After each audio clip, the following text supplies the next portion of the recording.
শুরু করছি প্রেমের পাঁচফোড়ন। লিখুনিতে আপনার লারা। পর্ব সংখ্যা ১৯। আহানা মুখটা বাঁকা করে আরেকদিকে ফিরিয়ে নিল। সে কি বলবে, কি করবে সেটাই ভাবতেছে। অনেক ভেবে একটা নিঃশ্বাস ফেলে বলার চেষ্টা করতে গিয়ে শান্তর চোখে চোখ পড়ল। তার এই চাহনি দেখে মুখ দিয়ে কথা বের হচ্ছে না আহানার। শেষে মুখ খুলে বলল, আমার হাত ছাড়ুন, এসব ঠিক না শান্ত। শান্ত আহানার হাতে একটু চাপ দিয়ে বলল, কেন ঠিক না আহানা? আমাদের তো বিয়ে হয়েছে, তাই না? ওটা বিয়ে ছিল না। শান্তর চোখ লাল হয়ে গেছে। চোখ বন্ধ করে আবারও খুলল। না, এবার আগের থেকেও একটু বেশি লাল হয়েছে। আয়নায় নিজেকে স্পষ্ট দেখতে পাচ্ছে সে। আমি এই বিয়ে মানি আহানা। তুমি অস্বীকার করতেছো কেন? আহানা হাত নড়াচড়া করতে করতে বলল, বিয়ে জোর করে করলেই সেটা বিয়ে হয়ে যায় না শান্ত। মনের মিল থাকতে হয়। ভুলে গেছেন কোন পরিস্থিতিতে আমাদের বিয়ে হয়েছিল, কেন বিয়ে হয়েছিল? আমার প্রতি তো আপনার কোনো ইন্টারেস্ট ছিল না, তাহলে এসব কি? আজ বলবেন না যে আহানা তোমার প্রতি আমার কোনো ইন্টারেস্ট নেই, বুঝছো? অনেক হয়েছে, হাত ছাড়ুন এখন। বেশি বেশি হচ্ছে কিন্তু। আর আপনি তো। শান্ত ততক্ষণে আহানার ঠোঁট জোড়া তার আয়ত্তে নিয়ে ফেলেছে। আহানার চোখ দিয়ে 2 ফোঁটা পানি গড়িয়ে শান্ত সেই হাতে পড়ল, যেটা দিয়ে সে আহানার হাত চেপে ধরে আছে। মেঘের ডাকটা খুব জোরে শোনা গেল সে সময়ে। আজ শান্তকে সবচেয়ে বেশি আপন মনে হচ্ছে আহানার। চোখ বন্ধ করে সে অনুভূতি অনুভব করায় ব্যস্ত। কারেন্ট চলে গিয়েছে, আলো আছে, তবে সেটা বজ্রপাতের। আহানায় চোখ খুলে শান্তর চোখের দিকে তাকালো। শান্তর চোখ জোড়া তার চোখেই দেখতেছে। মনে হয় এতক্ষণ ও দেখতেছিল। চোখ বন্ধ থাকায় বুঝতে পারেনি আহানা যে শান্তর চোখ তার দিকেই ছিল। আহানা তার হাত ঢিলা পেয়ে শান্তকে জড়িয়ে ধরে ফেলল খুব শক্ত করে।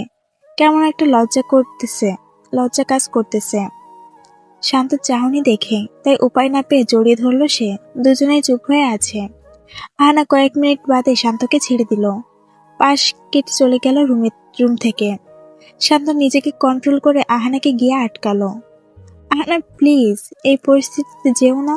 আমি তোমাকে আর টাচ করব না। আহানা চোখ মুছে সোফায় বসে পড়ল। কি হয়েছে কিছুক্ষণ আগে সেটা ভেবে হাসবে নাকি কাঁদবে সেটাই ভেবে পাচ্ছে না। কিরকম রিয়াক্ট করা উচিত ছিল তার? তাকে এইমাত্র যে লোকটা ছুঁয়েছে সে তার স্বামী। আর আমারও তো সম্মতি ছিল। আমি কেন সম্মতি দিলাম? কেন দিলাম? হয়তো শান্তর ও একই অনুভূতি হচ্ছে, তাই সে সামনে থেকে চলে গেছে। এত রাত, এত মুষলধারায় ধারায় বৃষ্টি হচ্ছে। বাসার কাছে হওয়া সত্ত্বেও আহানা বের হতে পারছে না। আবার এখানেও থাকা সম্ভব না। আহানা পাগল হয়ে যাচ্ছে মুহূর্তগুলো মনে করতে গিয়ে। শান্ত মাথায় হাত দিয়ে বিছানার এক কোণায় বসে ফ্লোরের দিকে তাকিয়ে আছে। সে কি আহানাকে জোর করলো? না, জোর করেনি। জোর করে হলে আহানা জড়িয়ে ধরতো না আমাকে। হঠাৎ এমন কেন করলাম আমি? একবার আহানাকে জিজ্ঞাসা করলে হয়তোবা ভালো হতো। আহানা কিছু ভেবে না পেয়ে শেষে দরজা খুলে বেরিয়ে গেল বাসা থেকে। শান্ত দরজা খোলার আওয়াজ পেয়ে উঠে আসলো বিছানা থেকে। আহানা চলে যাচ্ছে।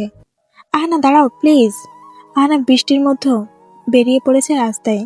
শান্ত ছাতা নিয়ে দ্রুত গতিতে ওর কাছে গিয়ে ওর হাত টেনে ধরে আটকালো।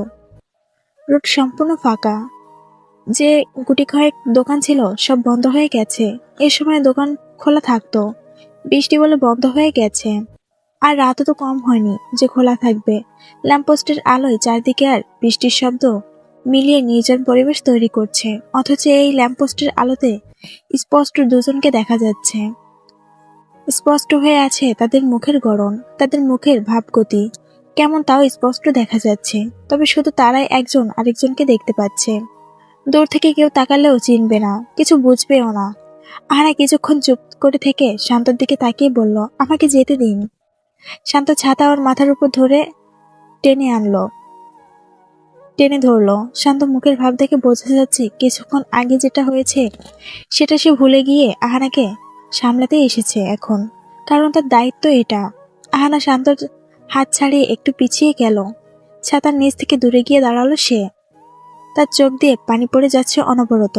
বৃষ্টির ভেতরেও ঠিকই ওর চোখের পানি স্পষ্ট বোঝা যাচ্ছে, কারণ ল্যাম্পপোস্টের নিচেই ওরা দুজন দাঁড়িয়ে আছে। এক পাশে ছোটখাটো দোকানপাট যেগুলো বন্ধ, আর আরেক পাশে 10 তলা বহুতল ভবন, যেটা সম্পূর্ণ অন্ধকার হয়ে আছে, কারণ পুরো দালানটাই কারেন্ট চলে গিয়েছে। গার্ড আইপিএস অন করতে গেছে। নিজেকে শক্ত করে আহানা কথা বলা শুরু করলো অবশেষে। আমি আপনার যোগ্য না শান্ত। আমি একটা রাস্তার মেয়ে, এক নারীর অবৈধ সন্তান। আমার কোনো পরিচয় নেই শান্ত। আপনার পাশে আমাকে মানায় না। যে বিয়েটা হয়েছে আমাদের, সেটা আমি ভেঙে দিব। আপনি চিন্তা করবেন না। তাও আমার জন্য আপনি আর আপনার জীবন নষ্ট করবেন না। আমাকে এতদিন হেল্প করেছেন, তার জন্য আমি ঋণী আপনার কাছে। আমার চাকরি আছে, আমি নিজের খরচ বহন করতে পারবো। আপনার মা আমার দায়িত্ব নিয়েছিল, আমি অনাথ বলে। আর এতদিন আপনি নিয়েছেন। আপনাদের হাজার হাজার শুক্রিয়া। ব্যাস, এর বেশি সম্পর্কটাকে এগিয়ে নিয়ে যাওয়া উচিত হবে না? আপনার সাথে আমাকে একটুও মানায় না। কোথায় আপনি আর কোথায় আমি? আপনার বাসার বুয়াও সেই খাবার খায় না যেটা আমি খাই। তাহলে কেন কেন আমাদের সম্পর্কটায় কোনো নাম দেওয়া উচিত হবে, অনুচিত হবে? আমি কখনোই আপনার যোগ্য ছিলাম না, হবও না। আপনি প্লিজ এই সম্পর্কটার ইতি টানুন। এতে আপনারই ভালো হবে। এলিনা আপা আপনাকে পাগলের মতো ভালোবাসে। আপনি ওনাকে বিয়ে করলে আপনারা দুজনেই সুখী হবেন। আর আমার মতো মেয়ের জীবন সঙ্গী হতে হবে এমন তো না। আমি এতদিন একা একা জীবন কাটিয়েছি, বাকি কটা বছরও চালিয়ে নিতে পারবো। আমি আপনাকে ভালোবাসি না শান্ত। আমার এই ভালোবাসা না বাসাতে কোনো মূল্য নেই এই সমাজে। কেউ যদি জিজ্ঞাসা করে আপনার স্ত্রী কেন মা বাবা নেই, তখন কি বলবেন আপনি? আমি আপনাকে এরকম পরিস্থিতিতে ফেলতে চাই না। আমি এরকম প্রশ্নের সম্মুখীন হয়েছি বলেই আমি জানি কেমন লাগে। তাই বলতেছি, আপনি প্লিজ আমাদের সম্পর্কটাকে শেষ করে দিন। এভাবে আমাদের জীবন চলতে পারে না। যত দিন বাড়বে ততই আমি দুর্বল হয়ে যাব, নিজেকে সামলাতে পারবো না। এখনো দুর্বল হইনি আমি। আর তাই এখন সম্পর্কটাকে শেষ করে দিন। কেউ জানবে না যে একদিন আমাদেরও কখনো নাম না জানা সম্পর্ক ছিল। আপনি চাইলে আমি এই বাসাও ছেড়ে দেব, তাও আমার সাথে আপনি নিজেকে জড়াবেন না। আমি আপনার জীবনে সুখ আনতে পারবো না। আপনাকে আমাকে যা দিয়েছেন তা অনেক। একজন অনাথ মেয়ের এর চেয়ে বেশি চাওয়া পাওয়া হতে পারে না। আমি আপনাকে ভালোবাসি না, বাসি না আমি। শান্ত ছাতা নিয়ে এগিয়ে এসে আহানার পিঠে হাত নিয়ে ওকে কাছে টেনে নিল। আহানার কথাগুলো আদৌ শুনেছে কিনা কে জানে, তবে মনে হয় না সে আহানার কথাগুলো বোঝার চেষ্টা করেছে। মুখটা নিচু করে নামিয়ে আহানার ঠোঁট কামড়ে টেনে ধরলো। ঠিক 10 সেকেন্ড বাদেই ছেড়ে দিল ওকে। আহানার বলা কথাগুলোর উত্তরে না বোঝাতে চেয়ে সে এখন এমনটা করলো। তারপর ধাক্কা দিয়ে ওকে দূরে সরিয়ে দিল সে। আহানা অস্বস্তিত হয়ে চেয়ে আছে শান্তর মুখের দিকে। শান্ত ছাতা বন্ধ করে এগিয়ে এসে আহানার হাতে ছাতাটা দিয়ে চলে গেল। একটু দূরে গিয়ে থেমে গেল সে। মাথা বাঁকিয়ে আহানার দিকে তাকিয়ে বলল, কিন্তু আমি বাসি, ভালো খারাপ দুটোই বাসি। কথা শেষ করে চলে গেল সে। আহানা রোবটের মতো দাঁড়িয়ে ও চলে যাওয়া দেখতেছে। লোকটাকে এতক্ষণ ধরে কি বুঝাইলাম, আর সে কি বুঝলো? আমাকে ছুঁয়ে কি প্রমাণ করতে চাইলেন উনি? খুব জোরে মেঘ ডাক দিল। আর এখানে খোলা আকাশের নিচে দাঁড়ানো ঠিক হবে না। আহানা হাত দিয়ে মুখ মুছতে মুছতে বাসায় ফিরে আসলো। দরজা বন্ধ করে নিজের রুমে এসে ফ্লোরে বসে গেল। সবসময় সুখ জিনিসটাকে আমি ভয় পাই, অনেক অনেক ভয় পাই। কখনো হাতে টাকা পেলে খুব খুশি হতাম, তারপরে এই টাকাগুলো বাসা ভাড়া দিয়ে চাল আলু নুন কিনলে যখন শেষ হয়ে যেত, তখন মনটা ভেঙে যেত। কত শখ থাকতো আমার, কিন্তু আজ পর্যন্ত একটা শখ আমি পূরণ করতে পারিনি, সাধ্য হয়নি আমার। শান্ত আমার জীবনে আসার পর থেকে এক এক করে যা পারে সব করে যাচ্ছে, কিন্তু সুখ আসলেই দুঃখের আভাস নিয়ে আসে। এরপরে আমার জন্য কি অপেক্ষা করছে আমি জানি না, তবে আর কোনো কষ্ট সহ্য করার ক্ষমতা আমার নেই। আমি আর পারবো না কিছু সহ্য করতে। শান্ত আমাকে সীমাহীন সুখের কাছে নিয়ে সুখের স্বপ্ন দেখাচ্ছে। ঠিক তখনই আমার ভয় হয় সুখকে হারানোর। আমি জীবনের 20টা বছরের সুখ দেখিনি, সে আমি কিনা এখন সুখ পাবো? আমার তো কপালই পোড়া। আর তাই এখন সুখ দেখেও মন খারাপ হয়। এই সুখ স্থায়ী হয় না, স্থায়ী হয় না, হবেও না জানি। শান্ত কেন বুঝতে চায় না আমার কথা? কেন বুঝতে চায় না সে? ফোনে টুংটাং করে আওয়াজ হলো। শান্ত মেসেজ দিয়েছে, ঘরে আসতে বলেছে। ততক্ষণে কারেন্টও চলে এসেছে। আহানা বাতি জ্বালিয়ে রান্নাঘরে আসলো। ঠিক তখনই শান্ত ফোন করলো ওকে। আহানা কানে ফোন ধরে এক দৃষ্টিতে শান্তর বারান্দার দিকে চেয়ে রইল। শান্ত গ্রিলে হাত রেখে ওর দিকে তাকিয়ে আছে। জামা চেঞ্জ করে ফেলো আহানা, নাহলে জ্বর হবে। আর thanks for that gift. Gift? কিসের গিফট? কিসটা? আমার জন্মদিনে বেস্ট গিফট ছিল আহানা। আমি জানি তুমি আমাকে কিছু দিতে পারবে না, আর আমার চাইও না, কিন্তু পরেই মনে পড়লো তোমার কাছে আমার জন্য এমন উপহার আছে যেটা টাকা খরচ করে হবে না তোমার। আর তাই আমি তোমার গিফট নিয়ে নিলাম। এই জন্মদিনটা আমার সারা জীবন মনে থাকবে। আহানা জানালা থেকে সরে দাঁড়ালো। শান্ত চুপ করে থেকে একটা নিঃশ্বাস ফেলে বলল, যাও জামা চেঞ্জ করে ফেলো। অ্যান্ড আই এম সরি যদি তোমাকে আজ কষ্ট দিয়ে থাকি তার জন্য। কল কেটে গেল। আহানা ফোন তাকের উপর রেখে নিচের দিকে তাকিয়ে চুপ করে আছে। সোফার রুমের সামনে দিয়ে বেডরুমে যাওয়ার সময় চোখ পড়ল সোফার উপরে কুশনের নিচে শান্তর জ্যাকেটের উপর। শান্তর কালো জ্যাকেট, এটা তো কয়েকদিন আগে পরেছিল মনে হয়। তাহলে এখানে আসলো কিভাবে? আমি তো খেয়ালই করিনি। শান্তর হয়তো মনে নেই। আহানা জামা চেঞ্জ করে এসে জ্যাকেটটা হাতে নিয়ে আয়নার সামনে গিয়ে দাঁড়িয়ে জ্যাকেটটা পরে নিল সে। মুখে হাসি ফুটল। জ্যাকেটটা পরা অবস্থায় ঘুমিয়ে পড়ল সে। শান্ত ঘুমায়নি, সারা রাত জেগেছিল। চোখে ঘুম নেই তার, শুধু আহানাকে নিয়ে ভেবেছে। ব্যাস, আর না, এবার সবাইকে জানানো উচিত আহানা আমার লিগালি ওয়াইফ। ওকে আর আমি এভাবে জীবন কাটাতে দিব না। অনেক কষ্ট করেছি জীবনে, আর না, আর কোনোদিন চোখের পানি ঝরতে দিব না ওর। ভোরের আলো এসে দেওয়ালে পড়েছে। শান্ত বেড থেকে নেমে বেরিয়ে পড়ল আহানার বাসার দিকে। যেই ভাবা সেই কাজ।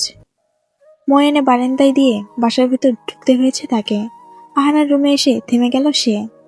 আহানা জ্যাকেটটা জামার উপর দিয়ে পরে ঘুমাচ্ছে। শান্ত মুচকি হেসে কাছে এসে ওর মাথায় হাত বুলিয়ে দিল। এই জ্যাকেটটা কয়দিন আগে খুলে কই রেখেছিল সেটাই ভুলে গিয়েছিলাম। তাহলে এখানে রেখে গিয়েছিলাম, আর উনি সেটাকে আঁকড়ে ধরে কাল ঘুমিয়েছেনও। আসলে কাল আমার তোমার সাথে থাকাটা জরুরি ছিল। ছিল। তবে যা হয়েছে তাতে তোমাকে একা থাকতে দেওয়াটা বেশি ইম্পর্টেন্ট ছিল বলেই একা যেতে দিয়েছি তোমাকে। শান্ত রান্নাঘরের দিকে গেল নাস্তা বানাতে। আহানা আওয়াজ পেয়ে উঠে বসলো। তাড়াতাড়ি গায়ের থেকে শান্ত জ্যাকেটটা খুলে বিছানায় রেখে নেমে গেল রান্নাঘরের দিকে। শান্ত কাজ করতে করতে বলল, খুলে লাভ নেই, আমি কিন্তু দেখে ফেলেছি। কি দেখেছেন আপনি? দেখলাম তুমি শাহরিয়ার শান্তর কালো জ্যাকেটটা পরে আরামসে ঘুমাচ্ছ। আমার শীত করতেছিল বলে পড়েছি, আর কিছু না। ভালো, এখন ফ্রেশ হয়ে আসেন, আমি নাস্তা বানাচ্ছি। আজ শুক্রবার, ভার্সিটি অফ, বাট অফিস কিন্তু খোলা। আহানা মাথা নাড়িয়ে চলে গেল। শান্ত কড়াইয়ে তেল ঢালতে গিয়ে বেশিরভাগ তেল তার জামায় ঢেলে দিল ভুলে। ইস, এটা কি করলাম! শান্ত তার টি শার্টটা খুলে ফেললো সাথে সাথে। আহানা ব্রাশ করে এসে সোফার রুমে দাঁড়িয়ে রান্নাঘরের দিকে তাকিয়ে চোখ কপালে তুলে ফেলল শান্তকে উদাম দেখে। সে পিছিয়ে যেতেই সোফায় দুম করে পড়ল। ভাবলো শান্ত জামা খুলেছে কি কারণে কে জানে। শান্ত গায়ের তেল মুছতে মুছতে আহানার দিকে তাকিয়ে দেখলো ও কোমর হাতে কাগজ খুঁজতেছে। শান্তর আর বুঝতে বাকি নেই যে আহানা তার উদাম গা দেখে কি বুঝেছে। শান্ত এগিয়ে আসতে আহানা কাগজটা নিয়ে সামনে ধরে বলল, খবরদার, আমাকে ছুবেন না বলে দিলাম। শান্ত মুখ এগিয়ে নিয়ে বলল, গায়ে তেল পড়েছে বলে জামা খুলেছি, আর কোনো কারণ নেই। অন্য কারণ তৈরি করতে বাধ্য করিও না আহানা ম্যাডাম। আর হ্যাঁ, তোমার প্রতি আমার কোনো ইন্টারেস্ট নেই, ওকে? আহানা ভ্রু কুঁচকে চেয়ে থেকে বলল, তাহলে কাল কি হয়েছিল? শান্ত থেমে গিয়ে পেছনে ফিরে তাকিয়ে বলল, আমার ইন্টারেস্ট না থাকা মানে থাকা। মগজ খাটালে বুঝতা, আর তোমার তো মগজ গলে নেহারি হয়ে গেছে। আহানা রেগে সোফা থেকে উঠে দাঁড়িয়ে বলল, কি বললেন? আমার মগজ গলে গেছে? তাহলে আপনারও মগজই নেই। খালি মাথায় ঠুল, ভিতরে ফাঁকা। খালি কলসি বাজে বেশি। ইউ হ্যাভ টু বুঝতে হবে। আহানা ভাবনায় পড়ে গেল। শান্তর সাথে মাঝে মাঝে কথাই পারা যায় না। আহানা সোফার কুশনগুলো ঠিক করে রাখতেছে। শান্ত হাতে প্লেট নিয়ে আস্তে আস্তে বলল, পরশু কিন্তু রূপা নওশাদের কাবিন। হ্যাঁ জানি। রূপা বলল, হালকা করে গায়ে হলুদ বিয়ে সব হবে। সামান্য প্রেগনেন্ট শুনে রূপার বাবা এত তাড়াতাড়ি রাজি হয়ে গেল। এখন এমনভাবে সব মেনেও নিল যেন কিছুই হয়নি। একদিক দিয়ে ভালো হয়েছে, ওরা দুজন দুজনকে অনেক ভালোবাসে। তাদের ভালোবাসাটা অবশেষে পূর্ণতা পাবে। হ্যাঁ, নাও খেতে বসো। আপনি বসুন, আমি চা বসিয়ে আসতেছি। শান্ত রিমোট নিয়ে টিভি অন করে একটা হিন্দি চ্যানেল বের করলো। কবির সিং ফিল্মটা চলতেছে। ওয়াও, জোস। আপনি এটা আগেও দেখেছেন? অনেকবার। এই জন্যই মদ সিগারেট নেশা ধরেছে আপনাকে। ভালো মুভি দেখবেন, ভালো অভ্যাস তৈরি হবে। যেমন ট্যাগডর একটা মুভি ছিল, জাস্ট অসাম। যতবার দেখবে টিভিতে ততবার দেখতে পাবো আমি। মিমাপুর ফোনে দেখেছিলাম 2 বার। ছোটবেলায় প্রেম ছিল, পরে হারাই গেছিল সেই ফিল্মটাই। একদম আমাদের মতো, তাই না? তারা আমাদের মতো লুকিয়ে বিয়ে করেনি। ছোটবেলায় তাদের প্রেম ছিল, বন্ধুত্ব ছিল, যা আমাদের ছিল না। আর আমি আপনাকে খুঁজিনি, আপনিও আমাকে খোঁজেননি। তাদের মা বাবা 14 গোষ্ঠীর সব আছে, কিন্তু আমাদের নাই। নায়িকার নিজস্ব কার আছে, আমার নিজস্ব রিক্সাও নাই। কথাগুলো বলে আহানা তার চুল কানের পেছনে রেখে রুটি একটু জায়গায় ভাজি নিয়ে মুখে দিল। শান্ত টিভিতে চেয়ে দেখলো নায়ক নায়িকার গালে চুমো দিচ্ছে। বলল, কিসি নে নাহি দেখা। এটা দেখে দাঁত কেলিয়ে শান্ত মুখ কাছে এনে আহানার গালে চুমো দিয়ে দিল। আহানা চোখ বড় করে ওর দিকে তাকালো। একদমই প্রস্তুত ছিল না সে এটার জন্য। শান্ত তার প্লেট থেকে রুটি ছিঁড়তে ছিঁড়তে বলল, বারেন্দা মে এক কাউয়া থা, উচকো ছোড়কে কিসি নে নাহি দেখা। আহানার লজ্জায় উঠে রান্নাঘরে চলে আসলো। গালে হাত দিয়ে পেছন ফিরে শান্তর দিকে তাকিয়ে রইল সে। শান্ত চুপচাপ খাচ্ছে আর টিভি দেখতেছে, যেন কিছুই হয়নি। চা হাতে নিয়ে আহানা আবারও ওর পাশে বসলো। কখন কি করে বসে এই ছেলেটা বোঝা দেয়। নাস্তা খাওয়া শেষে শান্ত চলে গেল তার বাসার দিকে। আহানা লজ্জায় লাল হয়ে আয়নার সামনে দাঁড়িয়ে আছে। জীবনে প্রথম কারোর ছোঁয়াতে এতটা ভালো লাগা কাজ করে বলে বোঝানো যাবে না। আহানা আলমারি খুলে লাগেজে সব শাড়ি জামা কাপড় এক এক করে সেখানে রাখতেছে। এতদিন সময় পায়নি বলে রাখতে পারেনি। এখন সব রাখা শেষ করে হাঁ করে চেয়ে রইল। তারেক রহমানের বাসায় থাকতে তার আলমারিতে শুধু 2টো জামা কাপড় থাকতো।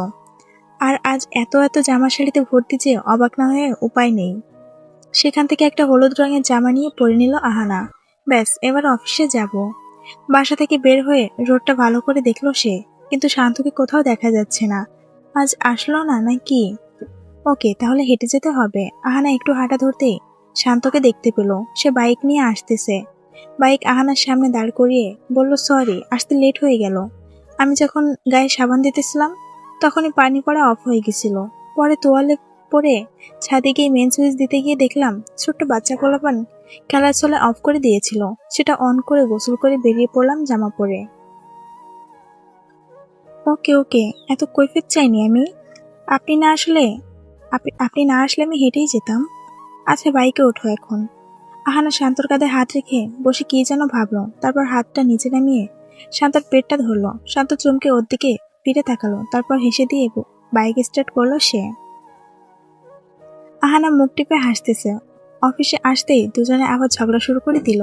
ঝগড়ার টপিক হলো আহানা শান্তর পায়ে পা দিয়ে চাপ দিয়ে দিছে এবং উল্টো শান্তর দোষ দিছে।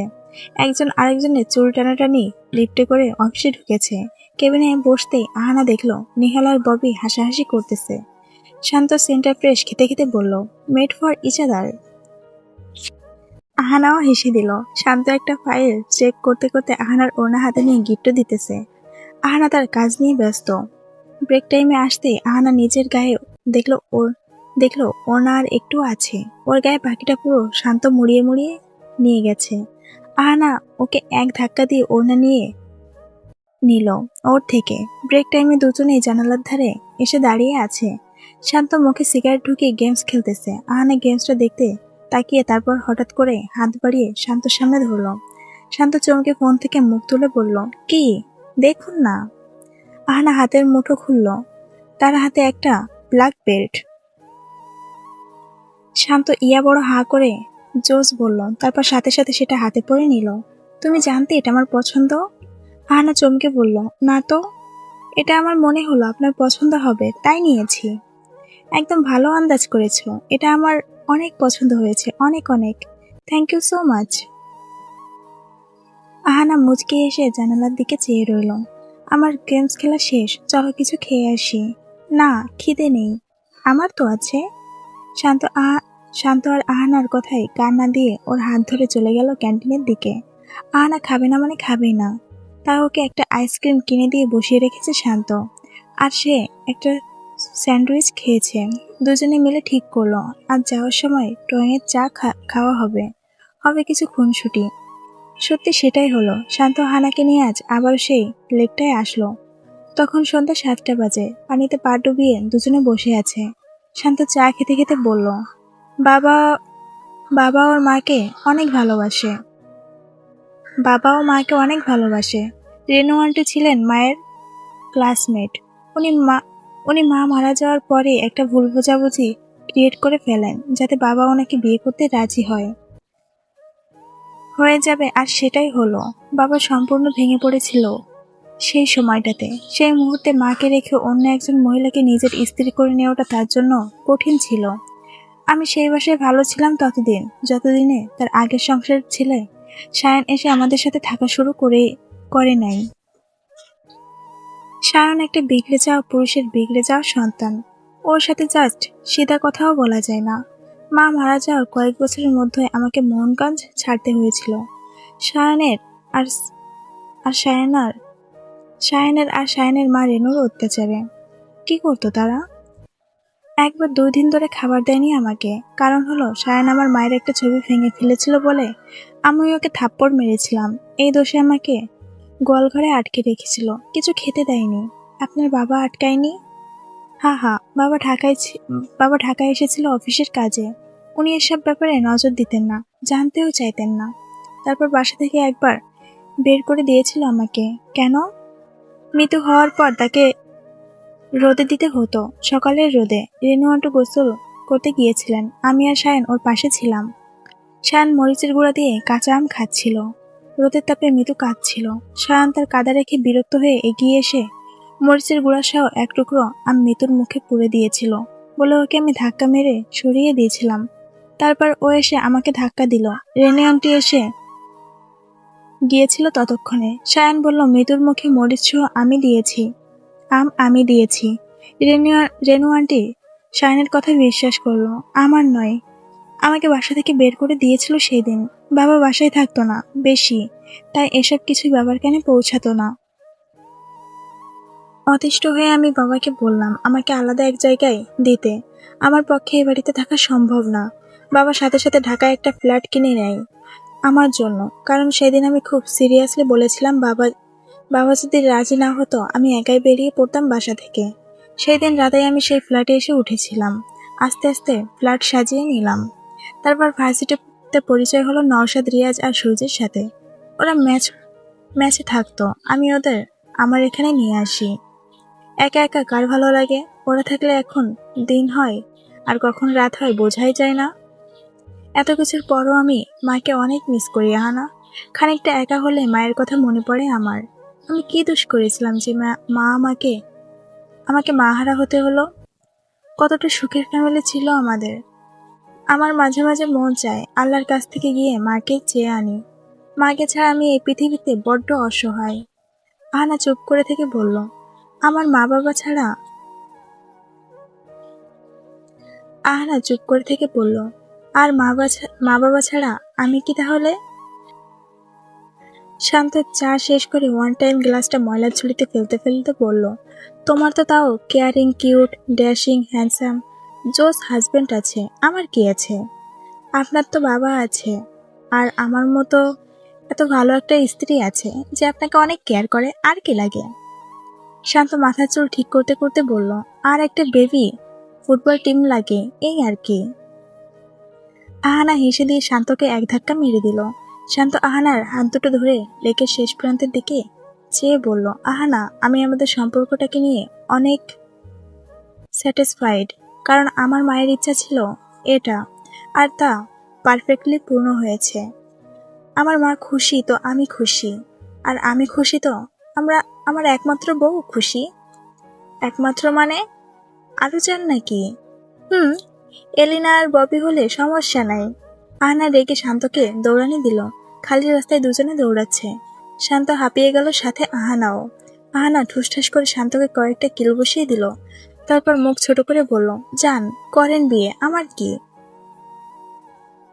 শান্ত হেসে দিয়ে ওকে কাছে টেনে জড়িয়ে ধরল শক্ত করে। তারপর বলল, তোমার অনেক কিছু আহানা। দুজনে আরো কিছুক্ষণ হেঁটে বাসায় ফিরে আসলো। আহানা ভাত বসাতে দরজায় কে যেন টোকা দিল। হাত মুছে গিয়ে সে দরজা খুলল। শান্ত দাঁড়িয়ে আছে একগাল হাসি দিয়ে। তার হাতে ইয়া বড় একটা ইলিশ মাছ চিকচিক করতেছে। আহানা চোখ বড় করে বলল, হঠাৎ? আরে এত তাজা পেয়ে যাবো ভাবতেও পারিনি। দুটো কিনেছি, একটা নরসদের হাতে দিয়ে এসেছি, বলেছি বুয়াকে দিয়ে রাঁধিয়ে নিতে। আর এটা তুমি রাঁধবা, তাড়াতাড়ি করো, খুব খিদে পেয়েছে। আহানা মাছটা কেটে নিয়ে ভাবলো দুটো পদ বানাবে, লেবু ইলিশ আর ইলিশ মাছ দিয়ে তরকারি। শান্ত টিভি দেখতেছে বসে বসে। আহানা রান্নাবান্না শেষ করে ডাইনিং এ খাবার এনে শান্তকে ডাক দিল। শান্ত খেতে বসে চোখ বন্ধ করে একটা বড় নিঃশ্বাস নিল। তারপর আহানার দিকে চেয়ে বলল, এটা আমার প্রথম ইনকামের টাকায় কেনা মাছ ছিল আহানা। আহানা মুচকি হেসে দিয়ে বলল, আলহামদুলিল্লাহ। মা থাকতে বলেছিলাম তার ছেলে প্রথম চাকরি করে তাকেই গিফট দিবে সবার আগে। আমি আমার বেতন হাতে পেয়ে সবার আগে মায়ের জন্য গোলাপি শাড়ি আর চুড়ি কিনেছি, বাবার জন্য পাঞ্জাবিও কিনেছি। ছুটি পেলেই মোহনগঞ্জ যাব মাকে দিতে। ও, কতদিনের জন্য যাবেন? 7 দিন। আহানা মুখটা ফ্যাকাশে করে চেয়ার টেনে বসলো। চুপচাপ খেয়ে যাচ্ছে সে।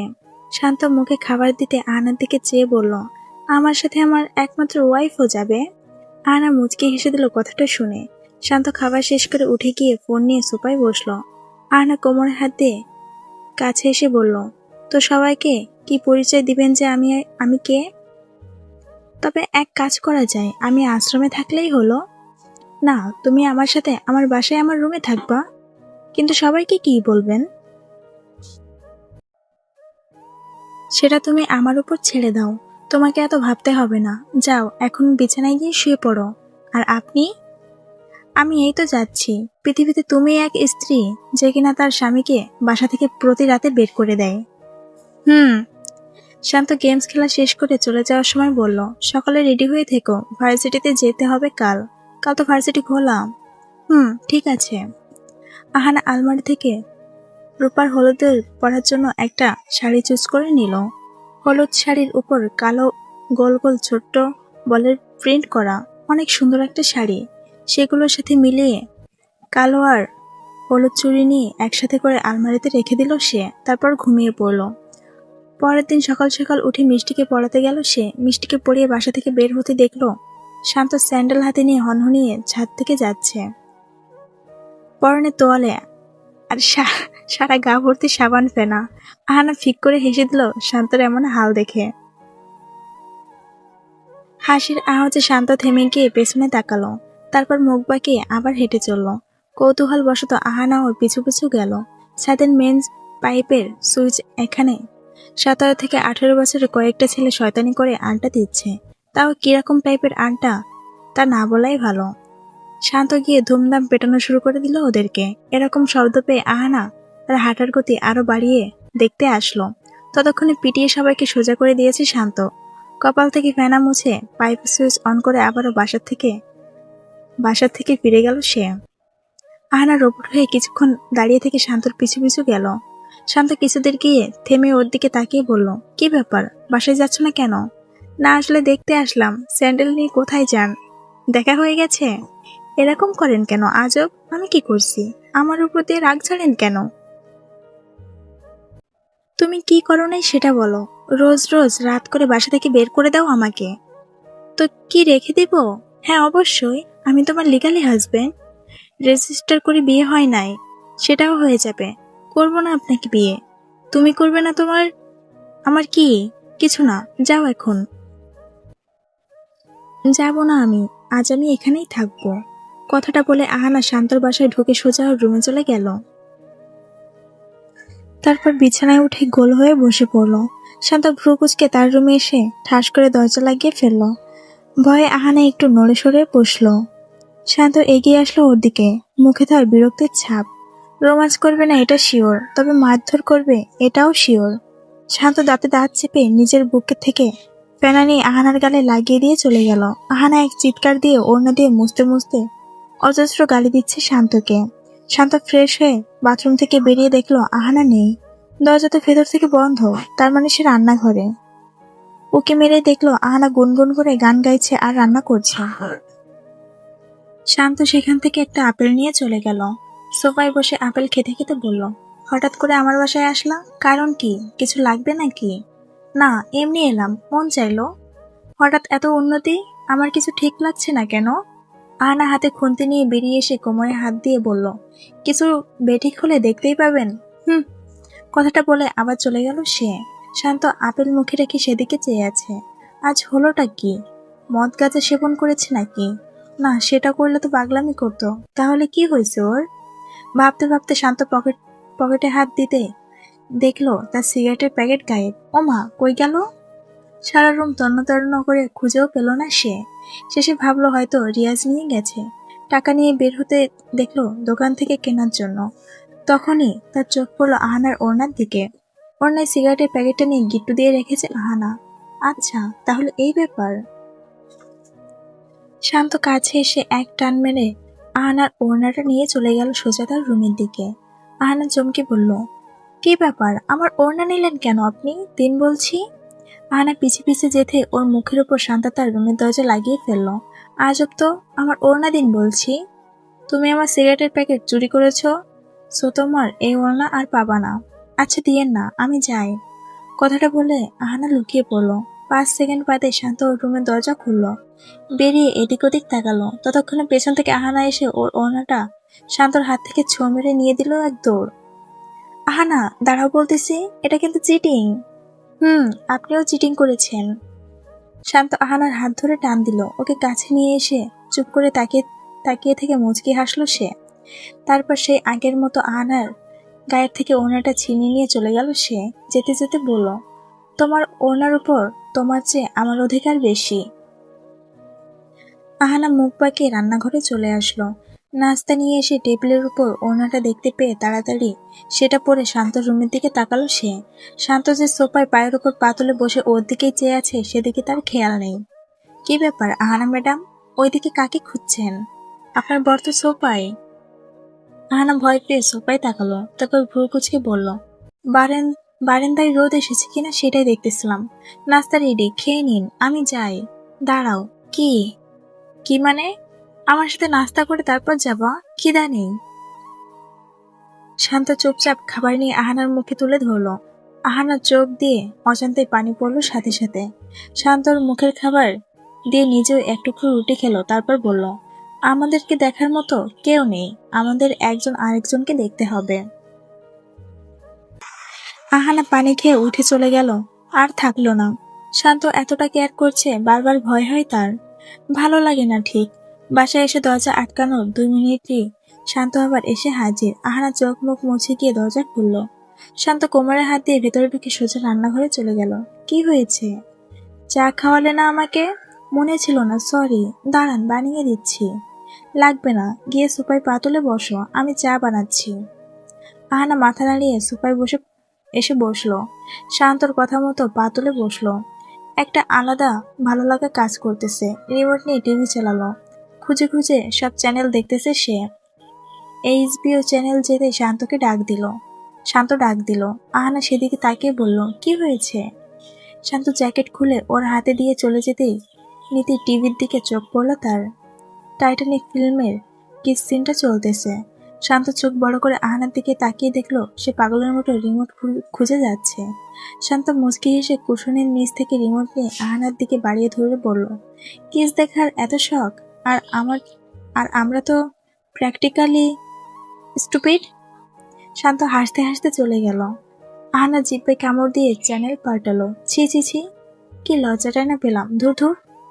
শান্ত চা নিয়ে এসে ওর পাশে বসলো। আহানা ভদ্রভাবে বসে সময় চ্যানেল দেখতেছে। শান্ত চায়ে চুমুক দিয়ে বলল, কিছুক্ষণ আগে যে মেয়েটা টাইটানিকে কিস সিন দেখতেছিল সে কিনা এখন খবর দেখতেছে। ওয়াও ওয়াও, নাটি তুমি অসাধারণ। আমি দেখিনি, এসে পড়ে গিয়েছিল সেটা, খেয়াল করিনি। জানো, আমার আম্মুর বান্ধবীর একটা ছেলে ছিল, নাম হচ্ছে আয়ুষ। সে যেটাই ধরতো সেটাই ভেঙে ফেলতো। কেউ আওয়াজ পেলে দৌড়ে আসলে বলতো, আমি ফেলিনি, ওটা পড়ে গেছে। মানে যেটা পড়েছে সেটার দোষ, তার কোনো দোষ নাই। তুমি ঠিক তেমনই হইছো, বুঝছো? কোথাকার কোন বলদা ছেলে আর কোথায় আমি? আন্দাজে।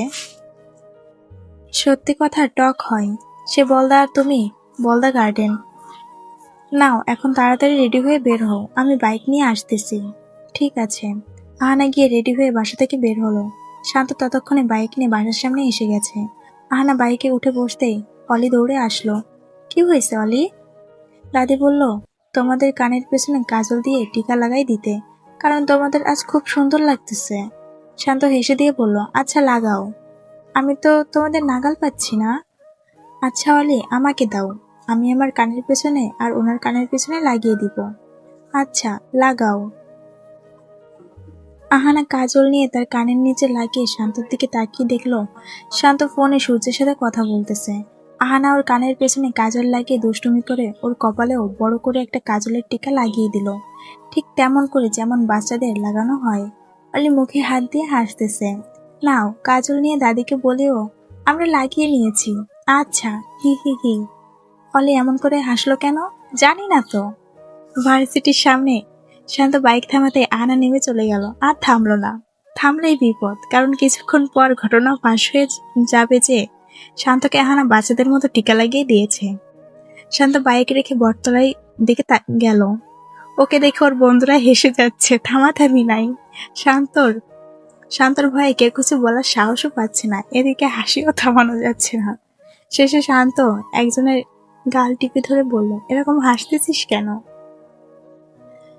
তমাল শান্তর হাতের ঘড়ি ওর সামনে উঁচু করে ধরে বলল, গ্লাসে নিজের ফেস দেখতে। শান্ত নিজেকে গ্লাসে দেখে উঠে দাঁড়িয়ে পড়ল। পকেট থেকে টিস্যু নিয়ে কাজল মুছে হনহনিয়ে আহানার ক্লাসের দিকে গেল। আহানা জানালা দিয়ে দেখলো শান্ত জ্যাকেট ঠিক করতে করতে এগিয়ে আসতেছে। আহানা এক দৌড়ে ক্লাসরুমের শেষ কোণায় বেঞ্চের নিচে গিয়ে লুকিয়ে পড়ল।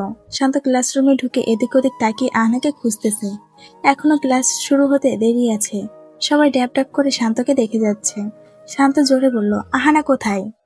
একটা মেয়ে দুষ্টুমি করে বলেই দিল, আহানা লাস্ট বেঞ্চের তলায় লুকিয়ে আছে। শান্ত হেসে এগিয়ে আসলো সেদিকে। উফ, এই মেয়েটা কেন বলতে গেল, ধুর। শান্ত কাছে এসে আহানার হাত ধরে টেনে ওকে বের করলো। আহানা সরি সরি বলেই যাচ্ছে। তুমি আমাকে বাচ্চা পোলাপানের মতো কাজল লাগিয়ে দিছো কেন? এই জন্যই তো বলি, আসার সময় জ্যামে পড়েছিলাম, যখন তখন পাশের একটা করে থাকা বাচ্চা আমাকে দেখে হাসতেছিল কেন? সরি, আর করবো না। করছো কেন? এটা শাস্তি পেতে হবে। আহানা শান্তর হাত ছাড়িয়ে এক দৌড় দিল। শান্ত ওর পিছু নিল ওকে ধরার জন্য। এলিনা ভার্সিটিতে ঢুকে দেখলো শান্ত আহানাকে দৌড়ানি দিতেছে। দুজনে হাসতে হাসতে শয়তানি করতেছে ক্যাম্পাসে। এলিনার আগে ফুসতে ফুসতে আহানা যেখানে আপাতত লুকিয়ে আছে, ক্যান্টিনের সামনে পিলারটার পেছনে, সেখানে গেল সে। গিয়ে আহানার হাত জোর চেপে ধরে বলল, তোমাকে বলছি না শান্ত থেকে দূরে থাকবা, এখন আবার এরকম ওর সাথে হাসি ঠাট্টা করতেছো কেন? আহানা চুপ করে থেকে বলল, আমি তো। তুমি কি একটা কথা বোঝার চেষ্টা করো না কেন তুমি? শান্ত তোমাকে ভালোবাসে না, বাসে না। মাথা ঢুকিয়ে নাও, এরকম ছ্যাচলা মেয়েদের মতো ওর পেছন পেছন থাকবা না। আর একদিন যদি দেখেছি তো হাত চলবে আমার। আহানার আশেপাশে আহানার আশেপাশে একদিন যদি তোমাকে দেখেছি তো হাত চলবে আমারও। শান্তর কথাটা শুনে এলেনা পিছনে ফিরে তাকালো। শান্ত পকেটে হাত ঢুকিয়ে এগিয়ে আসতেছে। সামনে এসে আহানার পাশে দাঁড়িয়ে ভ্রু কুচকে রাগি লোক নিয়ে এলিনার দিকে চেয়ে বলল, এনাফ ইজ এনাফ এলিনা। আমি তো জানতাম ও না তুমি আমার অগোচরে আহানার সাথে এমন বিহেভ করো। আমি তো জানতামও না তুমি আমার অগোচরে আহানার সাথে এমন বিহেভ করো। শান্ত আর কিছু না বলে খপ করে আহানার হাত ধরে ফেলল। আহানা কিছু বুঝতে না পেরে বলল, কি হয়েছে? আমি ক্লাসে যাব। কিন্তু তার আগে আমার কাজটা শেষ হোক। কথাটা বলে শান্ত তার সানগ্লাসটা পরে নিয়ে আহানাকে ইউনিভার্সিটির মাঠের মাঝখানে নিয়ে আসলো। তারপর বটতলার দিকে তাকিয়ে শীষ মারতে 10 থেকে 20টা ছেলে এসে হাজির হয়ে গেল। সাথে অনেকেই এসে পড়েছে কৌতূহল বশত। দূর থেকে এলিনা দাঁড়িয়ে থেকে চেয়ে আছে সবার মুখে এক কথা, যে কি হয়েছে। আহানা অবাক চোখে শান্তর দিকে তাকিয়ে আছে। শান্ত শক্ত গলায় বলল, সবাই শুনে রাখো, যেহেতু আমি জব পেয়েছি তাই আমি ভাবলাম এখন বিয়েটা করে নেওয়া উচিত। আর তাই আমি নর্মালি বিয়েটা সেরেও ফেলেছি। Now I am married. আর মিসেস শাহরিয়ার শান্ত হলো আহানা ইয়াসমিন। আমি ওকে বিয়ে করেছি। Okay, got it? এখান থেকে তোমরা আমাকে যেমন সম্মান করতা, আহানাকেও ঠিক তেমন সম্মান করবা। ভার্সিটির কোনায় যদি আহানাকে কেউ যদি একটা কটু কথাও বলেছ তো খুব খারাপ হয়ে যাবে। মাইন্ড ইট, বুঝছো সবাই? আর হ্যাঁ, পারিবারিকভাবে কয়েকদিন পরেই আমাদের বিয়েটা হবে মোহনগঞ্জে। সবাইকে দাওয়াতও দেওয়া হবে তখন। শান্তর কথা শুনে এক এক প্রকার শক খেয়ে সবাই উত্তরে কি বলবে না বলবে ভেবে পাচ্ছে না। শুভেচ্ছা দেওয়ার ব্যস্ত হয়ে পড়ল।